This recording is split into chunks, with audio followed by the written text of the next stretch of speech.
Ok, ça marchait. Alors pour compléter ce que tu disais, pour le Japon, c'est vrai que plus ils mangent comme nous et plus on voit de Japonais soit devenir obèses ou soit développer des cancers. Bien sûr. Ensuite, pour... Il y a des, il y a des, il y a des, je t'interromps. Il y a des cancers, par exemple, il y a des cancers qui sont concentrés à des certains endroits du monde.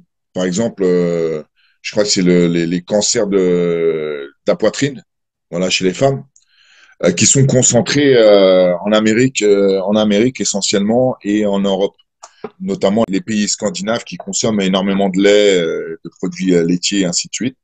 On voit des concentrations de cancer de la poitrine dans certaines régions du monde, alors qu'en Asie, là où ils consomment très peu de certains aliments, notamment les produits laitiers, on voit beaucoup moins de cancers, de certains types de cancers, tu vois. Et donc, ça veut bien dire que, bah, déjà, la bouffe a un impact direct sur notre santé globale.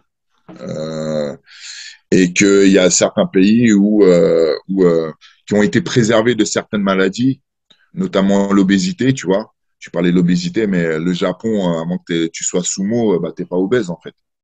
Et pourtant, de plus en plus, avec cette culture occidentale qui rentre, le Japon a été très longtemps un pays qui vivait en autarcie, qui vivait avec les frontières fermées complètes, qui faisait un peu de commerce avec l'autre partie de l'Asie. Et ça fait très peu de temps en fait qu'ils se sont ouverts. Ça fait 100 ans qu'ils se sont ouverts au reste du monde. Et et ça fait 50 piges ou 60 piges qu'on voit des maladies arriver chez eux qu'ils ne connaissaient pas, quoi. Parce qu'il y a de plus en plus il y a de plus en plus d'influence de l'Occident, notamment avec la bouffe, la fast-food et tout ça, les fast-food et tout ça. Et, euh, et donc voilà, donc le Japon, je connais bien, j'y suis allé presque une vingtaine de fois.